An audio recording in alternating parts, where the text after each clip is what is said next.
Welcome to RTV. నేను మీ నిర్మల. మరి హైదరాబాద్ నగర వ్యాప్తంగా కూడా జాగో హైదరాబాద్ చెలో బాలాపూర్ అని మరి ధర్మరక్షణ సభ ఏర్పాటు చేశారు. ఇంత పెద్ద భారీ సభ ఇదే మొదటిసారి కావడం అనేది విశేషంగా మారింది. అసలు బాలాపూర్లో ఈ ధర్నా ఎందుకు పెట్టారు? ఈ మహాసభని ఎందుకు ఏర్పాటు చేశారు? అసలు దీని ఉద్దేశం ఏంటి? అన్నీ కూడా క్లియర్‌గా తెలుసుకోవడానికి ఇప్పుడు మనతో పాటు ఉన్నారు. ఇక్కడ బాలాపూర్ మాజీ మేయర్ పారిజాత్. అడిగి తెలుసుకుందామా? నమస్తే మేడం. నమస్తే అండి. మేడం, ఇక్కడ అంటే మొట్టమొదటిసారి అనుకోవచ్చు. తెలంగాణ గణపతి ఉత్సవం అంటేనే వినాయక చవితి వస్తుందంటే బాలాపూర్ గణేషుని పేరు మారుమోగిపోద్ది. రాష్ట్ర వ్యాప్తంగా 2 తెలుగు రాష్ట్రాలలో కూడా అనుకోవచ్చు. అలాంటి విశిష్టమైన తెలుగు ఇక్కడ బాలాపూర్ గణేష్ ఉత్సవం నుంచి కూడా ఇక్కడ కమిటీ సభ్యులు ఈరోజు మహాసభను ఏర్పాటు చేయడం జరిగింది. అంటే ఏంటి ఈ మహాసభ ఉద్దేశం ఏంటంటే? ముందుగా ఆర్టీవీ ప్రేక్షకులకి నమస్కారం తెలియజేస్తున్నా. అయితే ఒకప్పుడు బాలాపూర్ అని గుర్తొచ్చేది అంటే బాలాపూర్ గణేష్ ఉత్సవాలు అప్పుడే. వినాయక చవితి అనగానే మొట్టమొదట మనం పూజలు చేసేది బాలాపూర్ గణేష్, అట్లాగే ఖైరతాబాద్ గణేష్ నెక్స్ట్. అయితే ఈ బాలాపూర్ గణేష్ చరిత్ర ఏంటి అంటే, బాలాపూర్ గణేష్ లడ్డు ఎంత ప్రపంచవ్యాప్తంగా, మీరు రాష్ట్ర వ్యాప్తంగా, దేశవ్యాప్తంగా, ప్రపంచవ్యాప్తంగా ఈరోజు బయట దేశాలలో కూడా బాలాపూర్ రికార్డు, ఒక లడ్డు వచ్చిందంటే రికార్డు ప్రపంచవ్యాప్తంగా ఆ రోజు టీవీలో ముందు కూర్చొని చూస్తారు. అయితే ఈరోజు సభ పెట్టడానికి కారణం ఏంటి అంటే, మన బాలాపూర్ గ్రామంలో అంటే నియర్ బై కాలనీస్ అంటే చాంద్రాయణ గుట్ట, చార్మినార్ కాన్స్టిట్యున్సీకి సంబంధించినటువంటి బార్డర్లో కొంతమంది రోహింగ్యాలు ఇక్కడ వచ్చి సెటిల్ అయ్యారనమాట. ఆ రోహింగ్యాలని ఈరోజు భాగ్యనగర గణేష్ సేన నుంచి ఒక నిర్ణయం తీసుకున్నారు. ఏంటి అంటే, ఈ రోహింగ్యాలు అనే వాళ్ళు ఎక్కడైతే బాలాపూర్లో సెటిల్ అయినారో వాళ్ళని ఇక్కడ నుంచి పంపించేసేయాలి.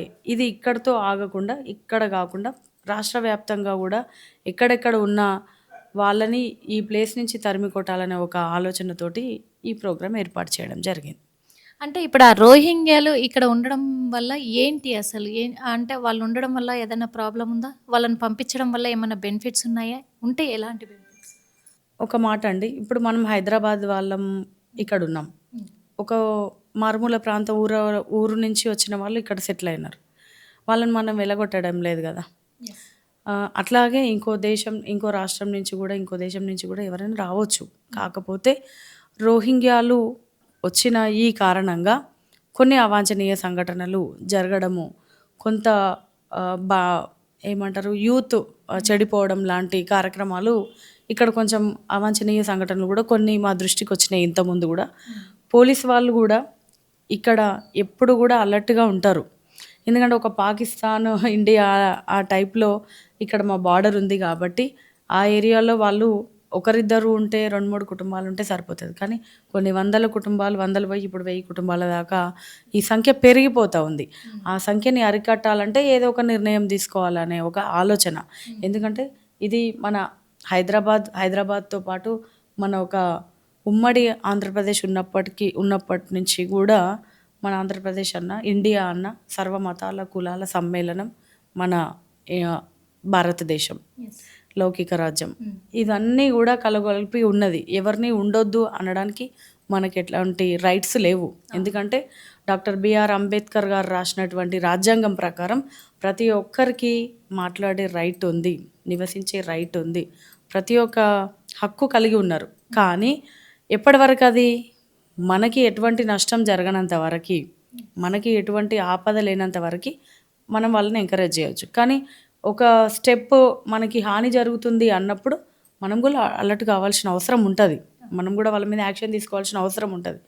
గణేష్ సేన వాళ్ళు ఈరోజు ఈ రోహింగ్యాలు ఇక్కడ ఎక్కువ మొత్తంలో ఇక్కడ వచ్చేసి ఒక డిఫరెంట్ వాతావరణం క్రియేట్ చేస్తున్నారు అని చెప్పేసి గ్రహించడం జరిగింది. ఆ గ్రహించిన కారణంగానే వాళ్ళని పంపించడానికి ఒక స్టెప్ అయితే తీసుకున్నారు. ఈ స్టెప్పు ఈ యొక్క బాలాపూర్కే పరిమితం కావద్దు. ఇది రాష్ట్ర వ్యాప్తంగా, దేశవ్యాప్తంగా, అంటే గణేష్ ఉత్సవ సేన ఎట్లుంటుందో మన అందరికీ తెలుసు. ఒకటి అనుకున్నారు అంటే వాళ్ళు ఒక వానర సేనలాగా బాగా ఫోకస్ చేసి అంటే గణేష్ ఉత్సవ కమిటీలో చాలామంది సభ్యులు ఉంటారు. కొన్ని నిర్ణయాలు అందరు పెద్దవాళ్ళని కలుపుకొని తీసుకుంటారు. ఈ నిర్ణయాలు ఇక్కడితో ఆగకుండా దీన్ని ఇంకా ఫోకస్ చేయాలి, రాష్ట్ర వ్యాప్తంగా కూడా చర్యలు తీసుకోవాలని కోరుకుంటున్నాను.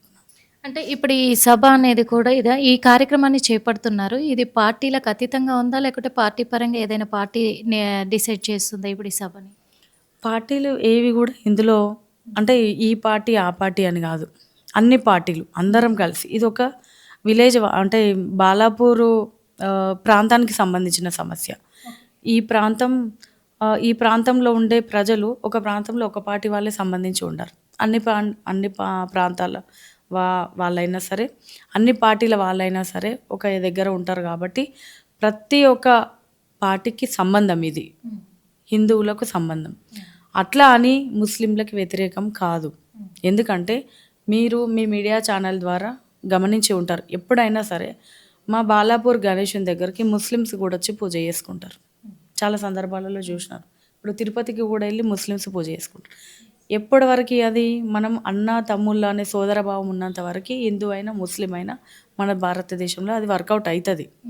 మాకు కూడా బాలాపూర్ గణేష్ లడ్డు ఆక్షన్ ఎప్పుడైతే ఇక్కడ స్టార్ట్ అవుతుందో, ఆక్షన్ స్టార్ట్ అయినాక బాలాపూర్ గణేష్ నుంచి చాంద్రాయణగుట్ట బార్డర్కి వెళ్ళే వరకు చాంద్రాయణగుట్టలో ఉన్నటువంటి ముస్లింలు బాలాపూర్ గణేషునికి స్వాగతం చెప్తారు. పెద్ద ఎత్తున స్వాగతం చెప్పి బాలాపూర్ గణేషుని ఫలక్నామా నుంచి చార్మినార్ నుంచి ఈ ఓల్డ్ సిటీ దాటే వరకు వాళ్ళే సెక్యూరిటీగా ఉండి బాలాపూర్ గణేషునికి ఎక్కడ ఇబ్బంది జరగకుండా దగ్గరుండి పంపిస్తారు.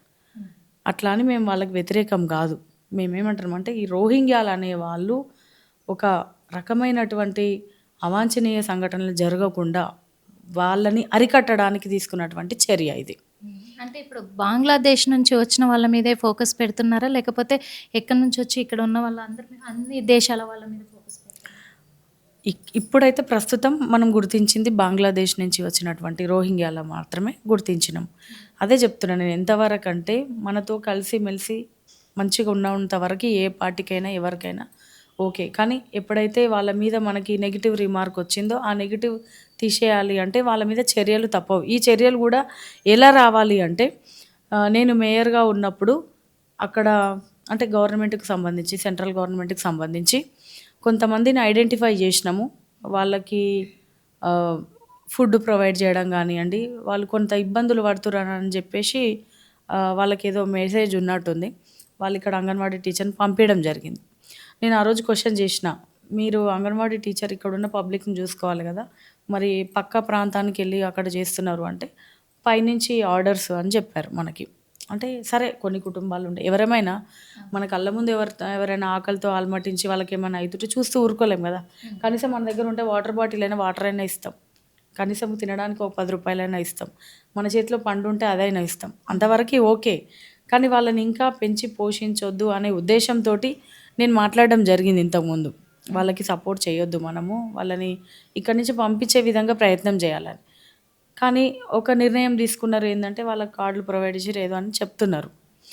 అది ఇంకా ఎక్కువైతే మనకి ఎలాంటి పరిస్థితి ఎదురవుతుంది అనేది కూడా మనం ఆలోచించాలని ఈరోజు నేను గణేష్ ఉత్సవ సేన ముందుకు వచ్చినందుకు సంతోషం వ్యక్తం చేస్తూ వాళ్ళకి సపోర్ట్ చేయడం జరుగుతుంది. అంటే పైనుంచి ఆర్డర్స్ అన్నారు కదా, మరి రాష్ట్ర ప్రభుత్వం నుంచా లేకపోతే కేంద్ర ప్రభుత్వం నుంచి పైనుంచి ఆర్డర్స్ అనుకుంటున్నారా? ఇప్పుడు ఐసిడిఎస్ డిపార్ట్మెంట్ ఎవరికి సంబంధం? కేంద్ర ప్రభుత్వం. కేంద్ర ప్రభుత్వం నుంచి వచ్చినటువంటి ఆర్డర్స్ ఇవి. అయితే వాళ్ళకి ఫుడ్ పెట్టడం వరకు ఓకే, నేను వద్దంటలేను. కానీ వాళ్ళని అట్లా అని వాళ్ళకు ఇక్కడనే ఉండేటువంటి ఆవాసం ఏర్పాటు చేసినాం అనుకోండి మనము, ఇంకేమవుతుంది, తర్వాత పరిస్థితి వేరేలాగా ఉంటుంది. కాబట్టి వాళ్ళని ఇప్పటికైనా మేల్కొని మనము వాళ్ళని ఇక్కడి నుంచి ఇంకా ఎదగకుండా వాళ్ళని పంపించేసేయాలని ఒక ఉద్దేశం. కానీ బంగ్లాదేశ్లో ఇక్కడ మన ఇండియన్స్ కూడా చాలామంది నివాసం ఉంటున్నారు. ఇప్పుడు ఈ మహాధరణ వల్ల, మహాసభ వల్ల అక్కడున్న మన ఇండియన్స్ మీద ఏదన్నా రియాక్షన్ చూపించే అవకాశాలు ఉన్నాయి కదా, మరి ఇది మైనస్ అవుతుంది అక్కడున్న మన ఇండియన్స్ కానీ ఆలోచించారు? అక్కడ మన ఇండియన్స్ అంత సేఫ్గా ఉంటే ఉండొచ్చు, లేదంటే వాళ్ళ మీద ఏదైనా తిరుగుబాటు జరిగితే మన ప్రభుత్వాలు కూడా చూసుకుంటూ ఊరుకోవు కదా. అంటే కొన్ని కార్యక్రమాలు మన ప్రభుత్వాలు కూడా పట్టించుకుంటాయి.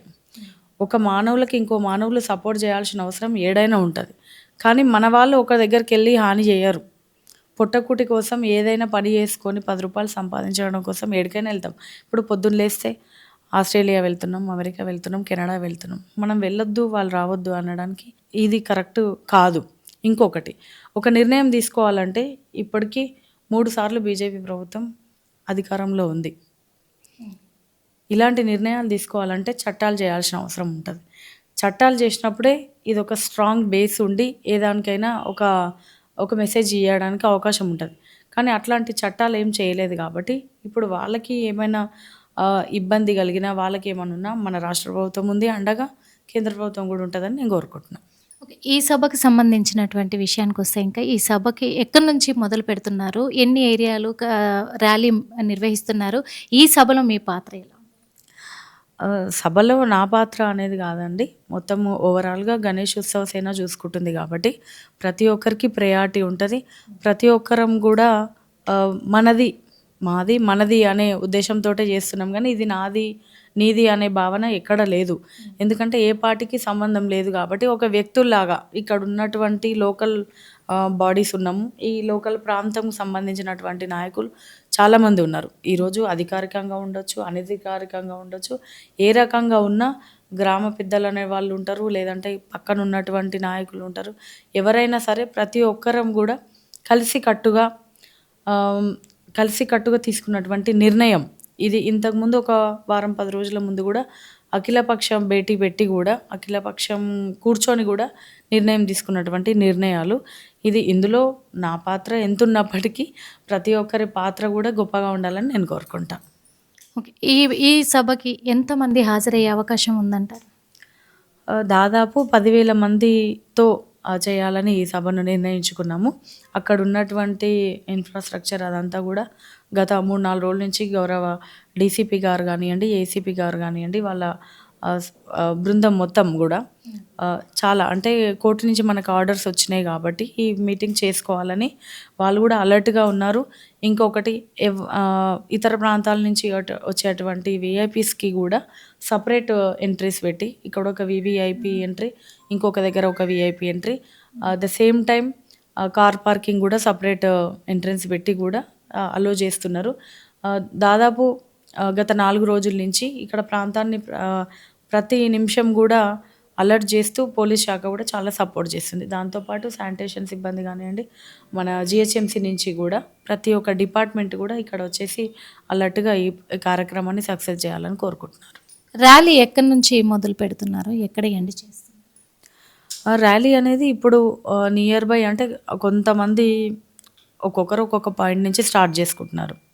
ఇప్పుడు మన కాలనీకి నియర్ బై ఉన్నటువంటి కాలనీ వాళ్ళు కొంతమంది ఇంట్రెస్ట్ ఉన్న వాళ్ళు వాళ్ళ కాలనీ నుంచి ఆ సరౌండింగ్ ఏరియా తిరిగి ఆ సరౌండింగ్ ఏరియా నుంచి మీటింగ్కి వచ్చే ఏర్పాటు చేసుకుంటున్నారు. దాదాపు 2 గంటలకు స్టార్ట్ అవ్వాల్సిన మీటింగ్, అందుకనే ఈ లంచ్ తర్వాత అందరూ ర్యాలీగా బయలుదేరి వాళ్ళ కాలనీస్కి సంబంధించినటువంటి ఏరియాలను కంప్లీట్ చేసుకొని ఇక్కడ రావడానికి అవకాశం ఉంటుంది. చివరిగా ఒక విషయం మేడం, ఈ గణేష్ ఉత్సవ కమిటీ చేపడుతున్నటువంటి ఈ మహాధర్నా ఈ కేవలం బాలాపూర్ ఏరియాకు సంబంధించినటువంటి ప్రాబ్లంకే అంకితమా, లేకపోతే రాష్ట్ర వ్యాప్తంగా దేశవ్యాప్తంగా కూడా చేసే అవకాశాలు ఉన్నాయంట? నేను కూడా అదే అనుకుంటున్నా. గణేష్ ఉత్సవ సేనాని రిక్వెస్ట్ చేస్తున్నా ఏంటి అంటే, ఈరోజు ఇక్కడ స్టార్ట్ చేసిరు అంటే చాలా సంతోషంగా ఉంది. ఎందుకంటే బాలాపూర్ గణేషునికే ఫస్ట్ పూజ, బాలాపూర్ గణేషుని దగ్గరే ఈ సమస్య వచ్చింది అని గుర్తించినందుకు గణేష్ ఉత్సవ సేన వాళ్ళు గుర్తించి దీన్ని ఇక్కడి నుంచి ఈ ప్రాబ్లం సాల్వ్ చేయడానికి కంకణం కట్టుకున్నారు. కానీ ఇది ఇక్కడితోటే ఆగిపోవద్దు. ఇది ఇక్కడి నుంచి ఇంకో ఏ ప్రాంతంలో ఉన్నారు, అక్కడ ఏం జరుగుతుంది, అక్కడి నుంచి ఇంకో ప్రాంతం నుంచి ఇంకో ప్రాంతానికి అలా రాష్ట్ర వ్యాప్తంగా దేశవ్యాప్తంగా కూడా చర్యలు తీసుకోవాలని కోరుకుంటున్నా. ఎందుకంటే ఒకరోజు చేసి ఏదో అంటే తూతు మంత్రంగా చేసి ఆపేస్తే అది వర్కౌట్ కాదు. మీరు ఇంకొకటి రాష్ట్ర ప్రభుత్వంలో మేము కూడా మాకు చేతనైనంత వరకు మేము కూడా పై లెవెల్ దాకా తీసుకెళ్లాలని కూడా ఒక ఆలోచన చేస్తున్నాము.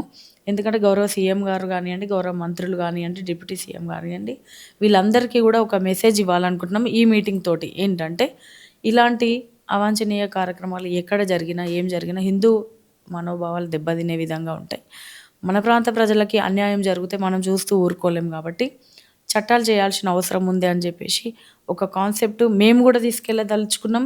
ఎట్ ద సేమ్ సిచ్యువేషన్ మన గణేష్ ఉత్సవ సేన వాళ్ళు కూడా ముందుకు వచ్చి ఒక అడుగు ముందుకేసి మాతో కలిసి వచ్చినా సరే, మీరు వెళ్ళినా సరే, రాష్ట్ర ప్రభుత్వానికి, కేంద్ర ప్రభుత్వానికి ఒక చట్టం చేసే విధంగా రూపకల్పన చేయాలని నేను కోరుకుంటున్నా. ఇది ఈరోజు తొలి అడుగు మాత్రమే. ఈ అడుగు ఇంకా స్ప్రెడ్ అయ్యి ఒక మంచి వాతావరణాన్ని క్రియేట్ చేయాలని, ఒక పబ్లిక్ని కూడా మంచి మెసేజ్ ఇవ్వాలని నేను కోరుకుంటా ఉన్నాను. హిందూ ధర్మాన్ని దెబ్బతీసేలాగుంటే మేము ఖచ్చితంగా పోరాటానికి ముందు ఉంటాము, ఉండాలి అని చెప్పారు కదా. హిందూ ధర్మాన్ని దెబ్బతీసే వ్యవస్థ అనేది బయట దేశస్తులు వచ్చే దెబ్బతీయట్లేదు, మన దేశంలో మన వాళ్ళు కూడా దెబ్బతీస్తున్నారు కదా. హిందూ ధర్మాన్ని, హిందూ సాంప్రదాయాన్ని అన్నిటిని కూడా కొంచెం కల్మషం చేస్తున్నారని అనుకోవచ్చు. వాళ్ళ పట్ల ఎలాంటి చర్యలైనా తీసుకునే అవకాశం ఉందంటారా ఇప్పుడు ఈ ధర్నా వల్ల, ఈ మహాసభ వల్ల? ఈ మహాసభ అదే చెప్తున్నా, ఈ మహాసభ అనేది ఈరోజు ఏర్పాటు చేసినారు. అంటే ఇది ఒక 1 వీక్ నుంచి జరుగుతున్న ఒక ప్రక్షాళన. అంటే ఏ విధంగా చేద్దాము, ఏ విధంగా ముందుకు వెళ్దాము, ఈ రోహింగ్యాలను తరిమి కొట్టడంతో పాటు హిందూ ధర్మాన్ని కాపాడాల్సిన అవసరం కూడా ప్రతి ఒక్కరి పైన ఉంది అని చెప్పేసి గణేష్ ఉత్సవ సేన మెసేజ్ ఇచ్చింది. నేనేమంటున్నా అంటే హిందూ సాంప్రదాయాలను పాటించాలి అనేది ప్రతి ఒక్కరి కాన్సెప్ట్, ప్రతి ఒక్కరికి ఉంది. దాన్ని మనము ఈ రోజుతో మనకి ఏ విధంగా ఉండబోతుంది రిజల్ట్ అనేది ఈ రోజుతో మనకి తేటతెల్లమైపోతుంది.